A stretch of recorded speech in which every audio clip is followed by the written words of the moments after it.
Right. Sensational stories coming out of Etihad after a 3-1 defeat to Manchester United. And this was, how would I say this? Bruno, tell us, what was your reaction? All right, so thank you very much. Yesterday was a very frustrating day for all Manchester United fans after we got humiliated by a 3-1 goal thriller after we took the lead in the first half. Yesterday, actually, I didn't like the information Erik Ten Hag went into the match with. Okay. It was of like more of defensive tactics. Okay. So you realize Manchester City dominated the field with the passes, shots on goals, and at the end of the day, even though during the first half they were down by a goal to nil, but because they were pressing, during the second half they came into the party scoring three goals to win the match. So going into the match, Bruno was very optimistic about Manchester United actually trying to pull a magic spell here and then giving us a surprise win. And he should have been here with us in the studios to see, how Bruno was jubilating after the first half where Man U won by a goal to nil. And it was very, very surprising. And we were all starting to believe that, yes, something spectacular was going to happen here. Unfortunately, we didn't have that. And there is a lot to talk about in this game where we saw a Man U team that made very few attempts on goal and a lot of mistakes as well. And so we will be delving into some of these things and then why Man United failed to actually defend the 1-goal lead to the end of the game. And we also be looking at Phil Foden and what a fantastic season he's having so far. This is the best season he's having in the EPL, and we will also come to talk about that. So we will start from the formation that Ten Hag brought into this game. Where he was playing the 4-2-4, and I think that is the first time I've seen him play this formation, isn't it? Yeah, sure. So yesterday you realized that Erik Ten Hag went into the game mainly to defend. Okay. Because after we had the first goal, that was the only shot on target we had. Yeah. I mean, the first half, he had only 2 attempts on goal. Yes.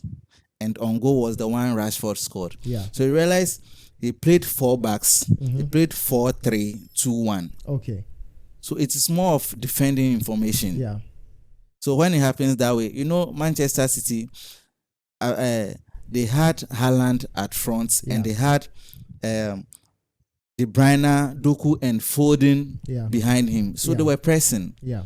And you sitting behind defending. Look at our defenders. You cannot defend for 90 minutes with these defenders, with Johnny Evans and Lindelof. You cannot defend for 90 minutes with these kind of players. But you see, at a point, we could say that his formation was working because he was able to get the early goal with that fantastic pass from Onana that actually helped the team, Bruno, to set up Rashford for that spectacular goal. That was a very spectacular shot from Rashford, and we're expecting that with the defensive mentality that he came into the game with, that 1-goal lead was all he needed to actually kill the game. So what went wrong? Yes. So as I was saying, you realize yesterday the midfield, he was playing Scott McTominay, he was playing Casemiro and Kobe. Yeah. And we know Kobe of late has been of more defensive. Yeah. Casemiro the same. And Scott the same. Because yesterday, I don't know, we know Scott to be moving forward, joining the attacks on most of the bases when it comes from the bench. Yeah. But yesterday, I didn't know what Erik Ten Hag told him. He was defending, and it didn't work for Manchester United. So we're not having that playmaker in the midfield to be distributing the pass. Okay. And you can tell, because he only made 2 attempts. And in the whole 90 minutes, Manchester United just made 3 attempts on goal. Just imagine. Only 3 attempts on goal. So right from the 23rd minute, the only attempt on goal that came was that late, Casemiro attempt, and even that one was a poor attempt. So it tells you how Man United played. I mean, very defensive, less creativity, and going into a match like that against Man City, who makes a lot of attempts on goal and create a lot of chances. Going into this match, Desta actually pointed out that Man United concedes a lot of chances, and you can tell. I mean, in the first half, Man City had about 18 attempts on goal, and that is a lot. That is a lot as against Man United. They had 41 in total shots on target, 41 as against 4 of Manchester United. That is very poor. So you can imagine. Very poor. So one thing we could notice from yesterday's game was the midfield of Man United, which was very disorganized. Very poor, very disorganized. So you realize De Bruyne and co were just passing through. Passing through. Rodri, Bernardo was just having they worked very hard in the first half, in that they were able to defend that one goal lead, because it was an early goal. I mean, at the 8th minute where Rashford scored, and so defending from that point up to the very end of the first half. I mean, defending against 18 attempts on goal, and I mean that is good, right? Because a lot of Man City's attempts on goal were actually blocked, or they were off target. So they had a lot of shots, but a lot of them were actually either off target or blocked, which is good defensively. But of course, you can't defend throughout right from 8 minutes, defend all the way to the 90th minute without conceding when you have Man City firing at you like that. And I mean, that is what actually cost Man United. And this win for Man City actually breaks a record which you have been holding since 2014. No team has actually been able to score Man United when they had taken an early lead in the Premier League like that. And so since 2014, about 9 years, no one has actually done that. And here is a case where we have Man City, your neighbors, your noisy neighbors, actually breaking such a record for you. And they've actually broken other records as well. Where now they are your worst opponents. They have the most wins against you in the Premier League as well, and that also creates something, some how do I say it, something for them to pride in against Man United. So it was a very poor performance from Manchester United in that regard. But are there any positives that we could draw from?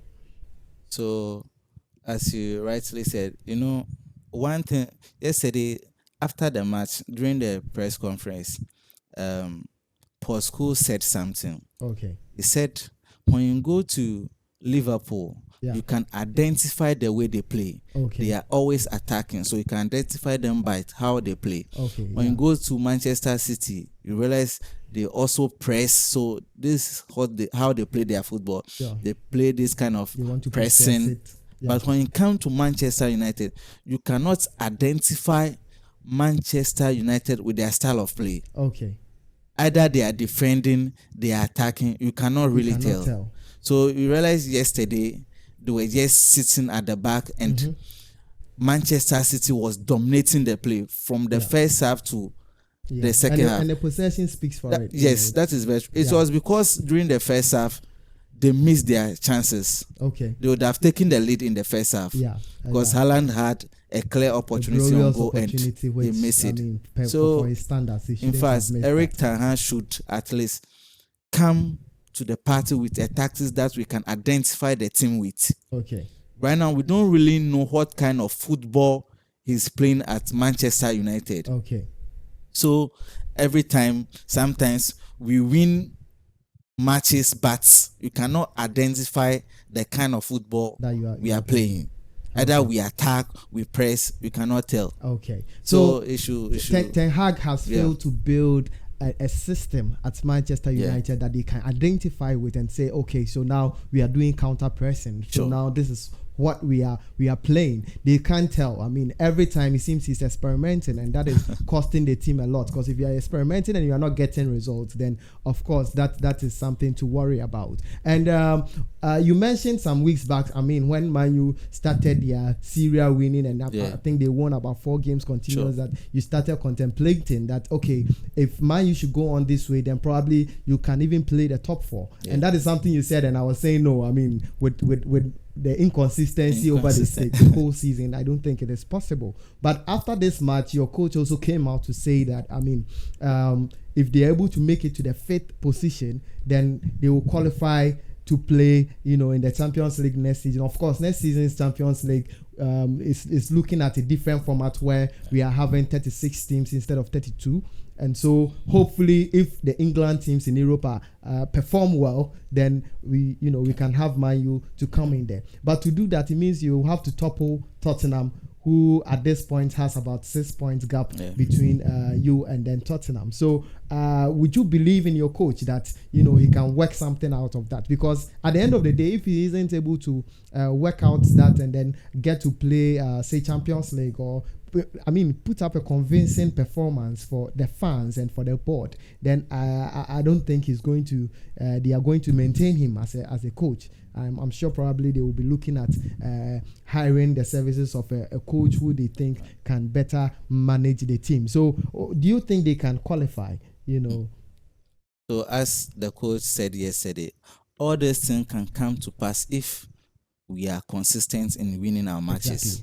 Exactly. It is not about talking. You have to show working on the field. Okay. Let the players play in formations that will help the team to win matches. You realize yesterday I was surprised when he paired the 3 Kobe Menu, Casemiro, and Scott at the midfield. Yeah. For the 4 matches that we have won continuous, it was Casemiro and Kobe at midfield, whereby you see Casemiro sitting back defending, and Kobe will move a little front, distributing the passes. Now yesterday you added Scott. What was the reason?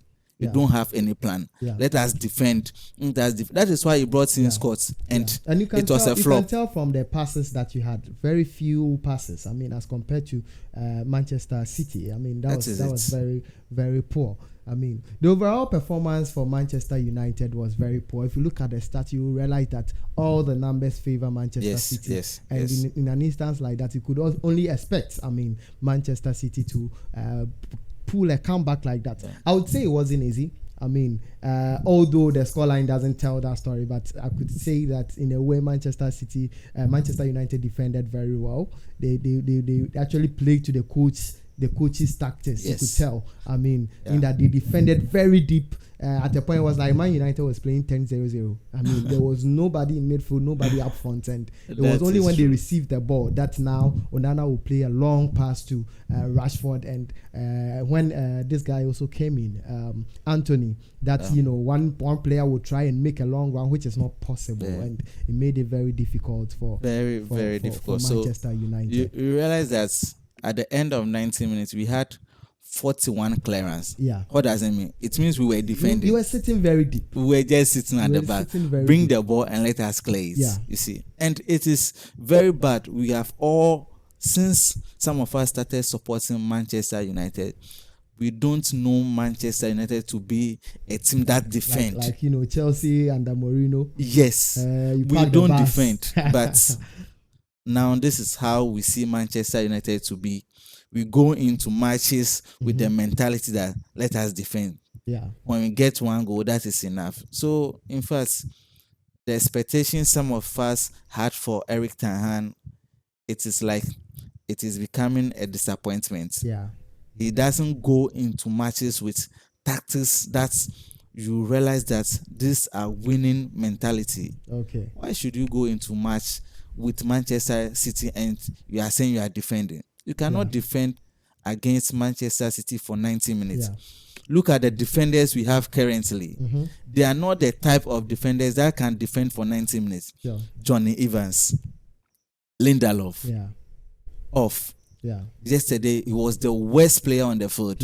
And that left wing was actually the weekend where Manchester City exploited a lot. If you look at Foden's goal from that angle. I mean, that was the only spot he could use, and Lindelof was actually the target man for him to abuse and then score that spectacular strike as well. So, but that was also as a result of the injuries, and you could tell, people are starting to say that, okay, fine, it was going against Man City is always a tough game, and when you have injuries, it could also make things even tougher. Sure. And so the coach had no other option but to play Lindelof. But I mean, if Lindelof wasn't playing, who else would you have gone for even?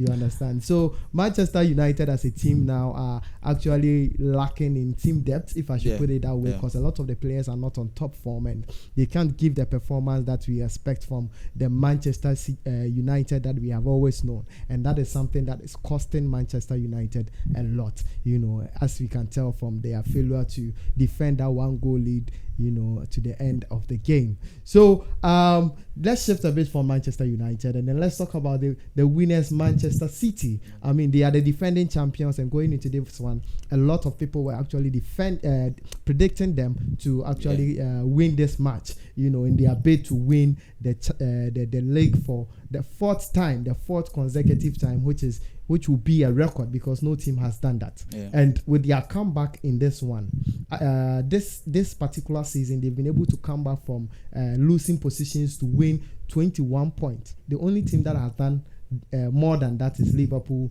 who have been able to retrieve 22 points from losing positions. So looking at this mentality of the Manchester City players and the team, would you say that they can go on to win the title for the fourth time? Oh, definitely, yes. Manchester City can do the work with Guardiola. This coach has been very tactical. He's one person that I've identified when it comes to tactics. You see, it doesn't, when it's coming to meet big opponents, it doesn't necessarily need to do much changes in the team. He has his winning team. He has his winning informations.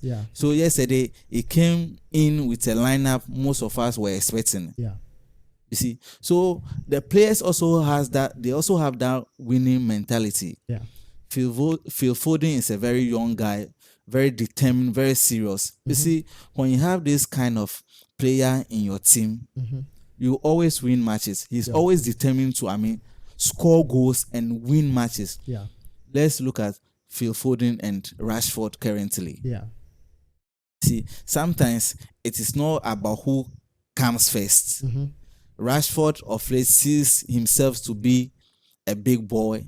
You see, sometimes this thing does not count. It is the consistency that we are talking about. And for Rashford, you could tell, after his goal, you could realize that his performance wasn't really appreciable, and it was the same poor performance in the previous match. So right after the goal, especially in the second half, his performance was off. He was off. And it was totally off. So and I'm sure that also actually got him subbed. But come to talk of the substitutions. We saw Ten Hag make some substitutions, which in my opinion, I felt some of the substitutions was wrong, and it didn't really come to help the team much. And of course, that is what contributed to them conceding even more. If you take the case of Amrabat, for instance, So I'll say that it is out of frustration that Eric Ten Hag did those changes. Bringing this Amrabat was not needed at that point in time. When he came, he started from the left back. Then later on, I saw him move to the midfield. Then he came back to the right back again. That was when he had that mistake that led to the third goal. So sometimes when you are frustrated, you are forced to do a lot of changes that are not needed. He brought another guy, Foden, who also came. I didn't know what he came to do, just because he want to, take off some of the players. It's not needed. We don't have the players there currently because of injuries. We don't have the players to match Manchester City. So when it happens like that, at least we're down by a 2 goal. Let us just maintain it. But bringing in other players who don't have that mentality to either change game or win matches, it will just come to cause us. That was what happened. And Amrabat came to the party just to come and dash that goal.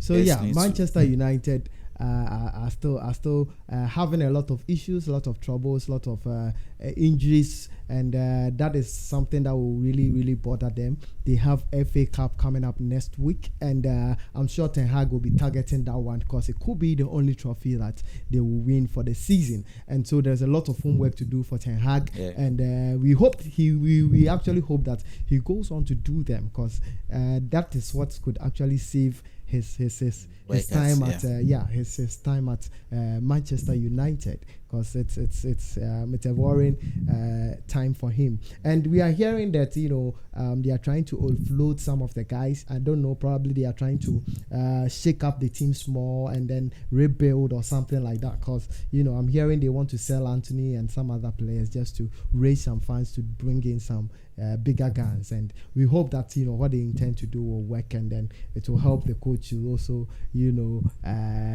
play the style of football that he wants to play, so that we can identify Manchester United as a winning team or something like that, But let's talk about Phil Foden. I mean, you mentioned earlier what a sensational player he is, and even comparing him to Rashford and all of that. I mean, yesterday's win actually sends him to the top tally when it comes to his personal statistics in the EPL so far. This is the best season he's had, with scoring the most goals he's ever scored in any Premier League season, breaking his own record of I think 16 goals, and so now he's on about 17 or 18, which is a record for him personally in the Premier League. And we could say that yesterday his goal was what actually inspired the comeback. Sure. So Phil Foden, as I said earlier on, is one young chap I really love his style of play. He's so determined. He wants to take on the big guys. Yeah, very direct. Sometimes you get a ball, you think that, this ball, he'll give a pass, but no. Phil Foden will press the ball forward, fire from distance, and it will end up in a goal. Yeah. So he's one player who, yesterday after the match, when they were, interviewing him, he said one thing. He said that he's always determined. He's always training hard to become the best version of himself. He knows that he has not reached that top level yet. Yeah. So he needs to continue to train hard, discipline. When you are a young player such as Phil Foden, what will take you to the top and maintain you there is discipline. That is one thing. He's very disciplined. He always learns from his mistake. Sometimes you miss opportunities and the coach will come out and criticize him, but the next match he missed an opportunity. That is it. But you come back stronger and to prove himself. That is what a young boy such as Phil Foden is doing, and I'm so impressed of him, and I hope other young players in the team will also learn from his footsteps. Yeah. So yes, that is one thing as a player you should always take note of. You should actually try to build yourself season after season, and that is what we are seeing with Phil Foden. Progressively, you could see season after season he's improving, and his statistics actually goes to prove that, and that is very, very important for any player at all. I mean, if you want to reach the top career, be in the Hall of Fame when we talk about players, then of course you have no option but to keep disciplining yourself to actually improve week in, week out, in terms of performance, and that I'm sure will get you wherever you want to reach as a player. So let's shift a bit from that as well, and then let's talk about Haaland. In the first half, Haaland missed a very glorious opportunity, and we were surprised, and you could tell that even in the whole game he was actually kept quiet, which means whatever formation that Ten Hag planned for him was actually working. Seems to be working. Okay, seemed to be working. Sorry, let me put it that way. Because it didn't work. It didn't work. Sure. Yeah. So as you said, you realize in the first half he was off the match. We're not seeing much of him after missing that glorious chance in the first half. But Haaland is a kind of player. The moment you set him up, he gets the ball in the right direction. He will score you. Yeah. you don't give chances to Haaland. Yeah. He will score you because he has the power, he has the strength, he has the pace. Yeah. He will score you. So that was what happened in the first half. In the second half, you realize in the second half, he didn't have much balls. But the only opportunity Amrabat dashed, and then, he was able to bury it. So that is one thing about him. He's now the big boy in front of Manchester City's attack, and he's doing, since his presence at Manchester City, in fact, he has been raising their goal tallies, and he's doing as we expect of every striker, and kudos to him. Wow. Yeah, so Erling Haaland scored his 80th goal, since joining Manchester City yesterday, and that is actually the fastest any player has ever reached that goal tally. With the number of matches that he has played. And the second in that contest is Mohamed Salah, who actually falls about 31 goals behind that mark. And so it tells you how prolific he has been since joining Manchester City. And the last time Desta was talking about how Pep Guardiola is such an insightful coach in that when he's even going into the transfer market, he knows exactly what to look out for. And you could tell, since he's joining the team, he has really been very, very productive for them, and that is a very, something very good for them as a team.